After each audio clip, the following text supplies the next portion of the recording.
ನಮಸ್ಕಾರ ಎಲ್ಲರೂ, ಹೇಗಿದ್ದೀರಾ? ಎಲ್ಲರೂ ಚೆನ್ನಾಗಿದ್ದೀರಾ ಅಂದ್ಕೊಂಡಿದ್ದೀನಿ. ನಾನು ಕೂಡ ಚೆನ್ನಾಗಿದ್ದೀನಿ. ನೋಡಿ 7:30 ಆಗಿದೆ, ಆಗಲೇ 7:45 ಆಗ್ತಾ ಇದೆ. ಇವತ್ತು ನಾನು ಸಂಜೆ ತಿಂಡಿನ ಮಾಡಿಲ್ಲ, ಯಾಕಂದರೆ 4 ಗಂಟೆಗೆಲ್ಲ ಊಟ ಮಾಡ್ಕೊಂಡಿರೋದ್ರಿಂದ 4:15ಗೆ ಊಟ ಆಯಿತು. ಸಾಮಾನ್ಯವಾಗಿ ನಮ್ಮ ಊಟ ಎಲ್ಲ 5:30ಗೆ ಆಗುತ್ತೆ ಊಟ ಆದರೆ, ತಿಂಡಿ ಆದರೆ 7 ಗಂಟೆ ಆಗುತ್ತೆ. ಆದರೆ ಇವತ್ತು ಊಟನೇ 5 ಗಂಟೆಗೆ ಮಾಡಿರೋದ್ರಿಂದ ಈಗ ನಾನು ಚಿರುಮುರಿ ಮಾಡ್ತಾಯಿದ್ದೀನಿ. ಬೇರೆ ಏನು ತಿಂಡಿನ ಇವಾಗ ಬೇಡ ಅಂತ ಹೇಳಿ ಚಿರುಮುರಿ ಮಾಡ್ತಾಯಿದ್ದೀನಿ. ನನ್ನ ಮಗಳು ಅದೇ ಕೇಳೋದು, ಅದನ್ನೇ ಮಾಡ್ಕೊಡಮ್ಮ ಅಂತ, ಅದಕ್ಕೆ ಚಿರುಮುರಿ ಮಾಡೋದಕ್ಕೆ ಬಂದಿದ್ದೀನಿ. ಬನ್ನಿ ಯಾವ ರೀತಿ ಮಾಡೋದು ಅಂತ, ನಾನು ಯಾವ ರೀತಿ ಮಾಡ್ತೀನಿ ಅಂತ ಹೇಳಿ ನಾನು ನಿಮಗೆ ತೋರಿಸ್ತೀನಿ. ನೋಡಿ, ಸ್ವಲ್ಪ ಕೊತ್ತಂಬರಿ ಸೊಪ್ಪನ್ನು ತೊಗೊಂಡಿದ್ದೀನಿ, ಪುದೀನ ಸೊಪ್ಪನ್ನು ತೊಗೊಂಡಿದ್ದೀನಿ, ತುಂಬಾ ಟೇಸ್ಟಾಗಿರುತ್ತೆ. ಮೆಣಸಿನ್ಕಾಯಿನ ನೋಡಿ 2 ತೊಗೊಂಡಿದ್ದೀನಿ. ಮೆಣಸಿನ್ಕಾಯಿನ ಜಾಸ್ತಿ ಬೇಡ ಅಂತ, ಇಷ್ಟೇ ಖಾರ ಸಾಕು ಅಂತೇಳಿ. ಇದಿಷ್ಟು ಇವಾಗ ನಾವು ಮಿಕ್ಸಿ ಮಾಡ್ಕೋಬೇಕು. ಇವಾಗ ಮೆಣಸು ಮತ್ತು ಜೀರಿಗೆನ ಪೌಡ್ರು ಮಾಡ್ಕೊಂಡಿದ್ದೆ, ಸ್ವಲ್ಪ ಇದರಲ್ಲಿ ಉಳ್ಕೊಂಡಿದೆ, ಅದ್ರ ಜೊತೆಗೆ ಇದು ಹಾಕ್ತೀನಿ, ಏನಾಗಲ್ಲ.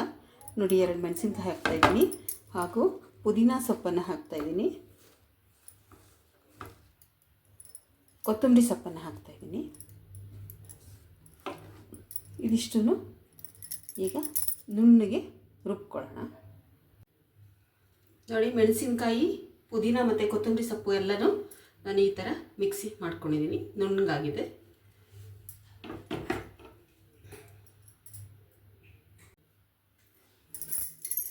ನೋಡಿ, ಇವಾಗ ಕ್ಯಾರೆಟು ತುರಿದು ರೆಡಿಯಾಗಿದೆ, ಈರುಳ್ಳಿ ಕೂಡ ಹೆಚ್ಚಿಟ್ಕೊಂಡಿದ್ದೀನಿ, ಹಾಗೂ ನಿಂಬೆಹಣ್ಣು ಕೂಡ ಇಟ್ಕೊಂಡಿದ್ದೀನಿ ಅದಕ್ಕೆ. ಮತ್ತು ಇದು ಖಾರ ಮಾಡ್ಕೊಂಡಲ್ಲ, ಅದು ಖಾರ. ಇವಾಗ ಬನ್ನಿ ಚಿರುಮುರಿಗೆ ರೆಡಿ ಮಾಡ್ಕೊಳ್ಳೋಣ. ಪುರಿಯನ್ನು ಹುರಿಬೇಕು ಇವಾಗ. ನೋಡಿ, ಪುರಿ ತಗೊಂಡಿದ್ದೀನಿ. ಇವಾಗ ಎಷ್ಟು ಬೇಕಷ್ಟು ತಗೊಳ್ಬೋದು, ನಿಮ್ಮ ಮನೆಗೆ ಎಷ್ಟು ಬೇಕಷ್ಟು. ಇವಾಗ ಇದನ್ನು ಹುರ್ಕೊಳ್ತೀನಿ, ಯಾಕಂದರೆ ಇದ್ರ ಮೇಲ್ಗಡೆ ತುಂಬಾ ಧೂಳಿರುತ್ತೆ, ಅದರಿಂದ ಬಿಸಿ ಮಾಡಿದಾಗ ಆ ಧೂಳೆಲ್ಲ ಹೋಗುತ್ತೆ. ಹೀಗೆ ಕೊಟ್ಟರೆ ಇನ್ಫೆಕ್ಷನ್ ಆಗುತ್ತೆ, ಅದರಿಂದ ನಾನೇನು ಮಾಡ್ತೀನಿ, ಹುರಿದು ಕೊಡ್ತೀನಿ. ಹುರಿಯೋದ್ರಿಂದ ತುಂಬಾ ಒಳ್ಳೆಯದು, ಇದ್ರ ಮೇಲ್ಗಡೆ ಇರಲ್ಲ, ಡಸ್ಟ್ ಎಲ್ಲ ಹೋಗುತ್ತೆ. ಹೊರಗಡೆ ಏನು ಮಾಡ್ತಾರೆ, ಮಾರೋರು ಹುರಿಯಲ್ಲ, ಹಾಗೆ ಕೊಡ್ತಾರೆ, ಅದರಿಂದ ಕೆಲವೊಂದು ಸಲ ಸಮಸ್ಯೆಗಳಾಗುತ್ತೆ. ಇವಾಗ ಇದನ್ನು ಹುರ್ಕೊಳ್ಳೋಣ ಬನ್ನಿ. ನೋಡಿ, ಒಂದು ಕುಕ್ಕರ್ ಒಳಗೆ ನಾನು ಪುರಿನೆಲ್ಲ ಹಾಕ್ಕೊಂಡಿದ್ದೀನಿ. ನೋಡಿ, ಕೈ ಆಡಿಸ್ತಾನೆ ಇರಬೇಕು, ತುಂಬಾ ಧೂಳು ಇರೋದ್ರಿಂದ ಈ ಧೂಳೆಲ್ಲ ಹೊರಟೋಗುತ್ತೆ ಈ ಥರ ಹುರಿದಾಗ.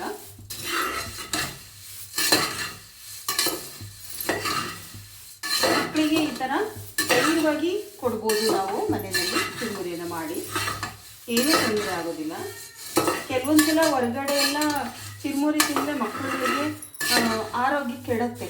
ಆರೋಗ್ಯ ಯಾಕೆ ಕೆಡುತ್ತೆ ಅಂತಂದರೆ ಇದ್ರ ಧೂಳು ಇರುತ್ತಲ್ಲ, ಅದರಿಂದನೇ ಆರೋಗ್ಯ ಕೆಡೋದು.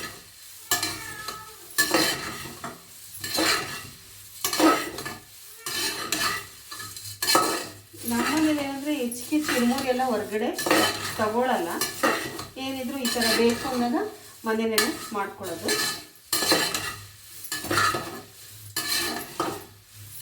ನೋಡಿ, ಕೈ ಆಡಿಸ್ತಾನೆ ಇರಬೇಕು, ಈ ಥರ ಆಡಿಸ್ತಾನೆ ಇದ್ರೇ ಅದು, ಇಲ್ಲಾಂದರೆ ಕೆಳಗಡೆ ತಳ ಒತ್ಬಿಡುತ್ತೆ. ನೋಡಿ, ಇವಾಗ ಮುಟ್ಟು ನೋಡಿದ್ರೆ ಗೊತ್ತಾಗುತ್ತೆ ಬಿಸಿ ಇದೆ ಅಂತ. ಇವಾಗ ಏನು ಮಾಡ್ತೀನಿ ನಾನು ಅಂದರೆ, ಸ್ಟವನ್ನು ಆಫ್ ಮಾಡ್ಕೊಂಡ್ಬಿಡ್ತೀನಿ. ಈ ಒಂದು ಕುಕ್ಕರ್ ಬಿಸಿ ಇರುತ್ತಲ್ಲ, ಅದರಲ್ಲೇ ಚೆನ್ನಾಗಿ ಗರಿಗರಿ ಅನ್ನಂಗೆ ಆಗುತ್ತೆ, ಕ್ರಿಸ್ಪಿ ಆಗುತ್ತೆ. ಈಗ ಒಂದು ಸ್ವಲ್ಪ ಹೊತ್ತು ಇದನ್ನು ಬಿಡ್ತೀನಿ. ಇವಾಗ ನೋಡಿ, ಒಂದು ಪಾತ್ರೆಯನ್ನು ತೆಗೆದಿಟ್ಕೊಂಡಿದ್ದೀನಿ, ಇದಕ್ಕೆ ನಾವೆಲ್ಲನೂ ಒಂದೊಂದಾಗಿ ಹಾಕ್ಕೊಳ್ತಾ ಹೋಗೋಣ. ಸ್ವಲ್ಪ ಕ್ಯಾರೆಟ್ ಹಾಕ್ಕೊಳ್ತೀನಿ, ಒಂದು ಸ್ವಲ್ಪ ಈರುಳ್ಳಿನ ಹಾಕ್ಕೊಳ್ತೀನಿ,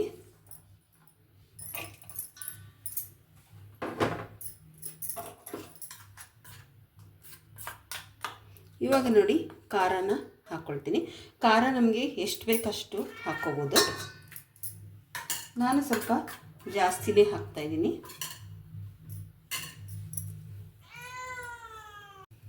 ಇವಾಗ ನೋಡಿ ಉಪ್ಪು ಹಾಕ್ತಾಯಿದ್ದೀನಿ,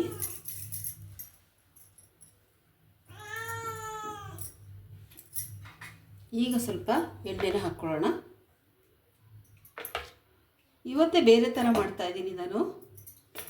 ಫಸ್ಟು ಎಣ್ಣೆ ಉಪ್ಪು ಎಲ್ಲ ಹಾಕ್ಕೊಂಡು ಪುರಿಗೆ ಕಲಸಿಟ್ಕೊಂಡು ಆಮೇಲೆ ಮಾಡ್ತಾಯಿದ್ದೆ. ಇವತ್ತು ಒಂಥರ ಡಿಫ್ರೆಂಟಾಗಿ ಮಾಡ್ತಾಯಿದ್ದೀನಿ. ಅಲ್ಲಿ ಮಾಡ್ತಾರಲ್ಲ, ಅವ್ರು ಮಾಡ್ತಾರಲ್ಲ ಅದೇ ರೀತಿ ಮಾಡ್ಕೋತಾ ಇದ್ದೀನಿ.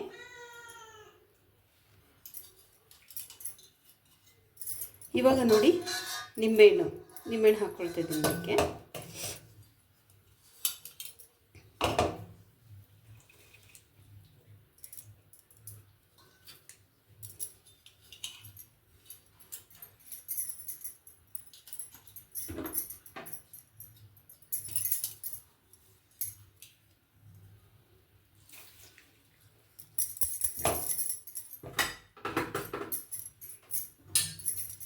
ಈಗ ನಾನು ಇದನ್ನು ಎಲ್ಲ ಚೆನ್ನಾಗಿ ಕಲಿಸ್ಕೊಳ್ತೀನಿ.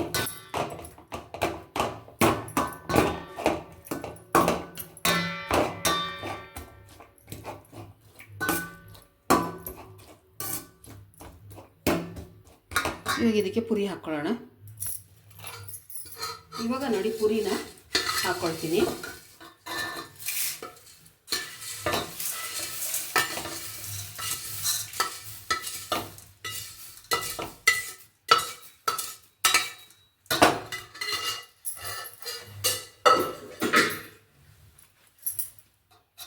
ಇದನ್ನೆಲ್ಲ ಚೆನ್ನಾಗಿ ಕಲಸೋಣ.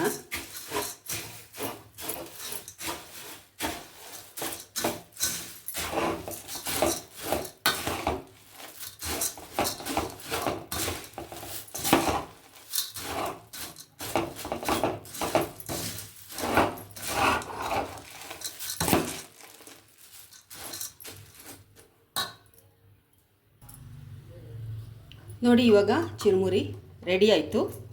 ಈಗ ನಾವೊಂದು ಪ್ಲೇಟ್ಗೆ ಇದನ್ನು ಸರ್ವ್ ಮಾಡ್ಕೊಳ್ಳೋಣ.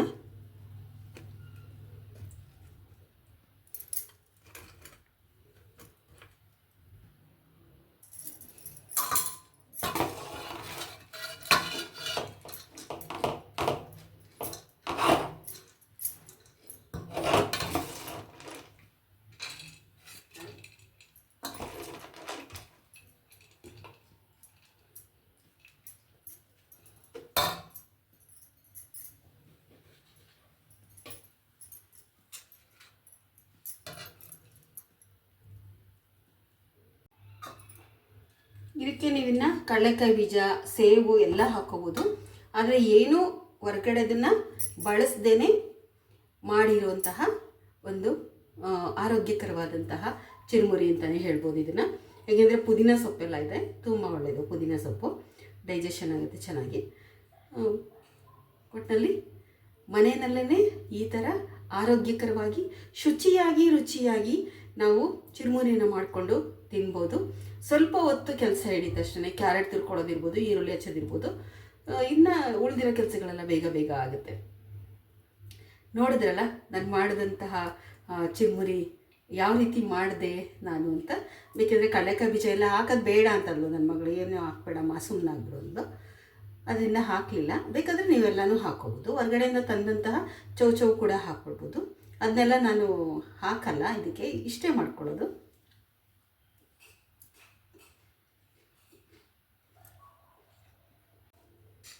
ಸಬ್ಸ್ಕ್ರೈಬ್ ಮಾಡ್ಕೊಳ್ಳಿ ನಮ್ಮ ಚಾನಲ್ನ. ಅಷ್ಟೇ ಅಲ್ಲ, ಲೈಕ್ ಮಾಡಿ, ಶೇರ್ ಮಾಡಿ, ಕಮೆಂಟ್ ಮಾಡಿ, ಬೆಲ್ ಬಟನನ್ನು ಪ್ರೆಸ್ ಮಾಡಿ. ಅದರಿಂದ ನಾನು ಹಾಕುವಂತಹ ವಿಡಿಯೋಗಳು ಬೇಗ ಬಂದು ನಿಮಗೆ ತಲುಪುತ್ತೆ. ಇವತ್ತಿನ ವಿಡಿಯೋ ನಿಮಗೆಲ್ಲ ಇಷ್ಟ ಆಗಿದೆ ಅಂತ ತಿಳ್ಕೊಂಡಿದ್ದೀನಿ. ಈ ವಿಡಿಯೋ ನೋಡೋದಕ್ಕೆ ತುಂಬ ಹೃದಯದ ಧನ್ಯವಾದಗಳು.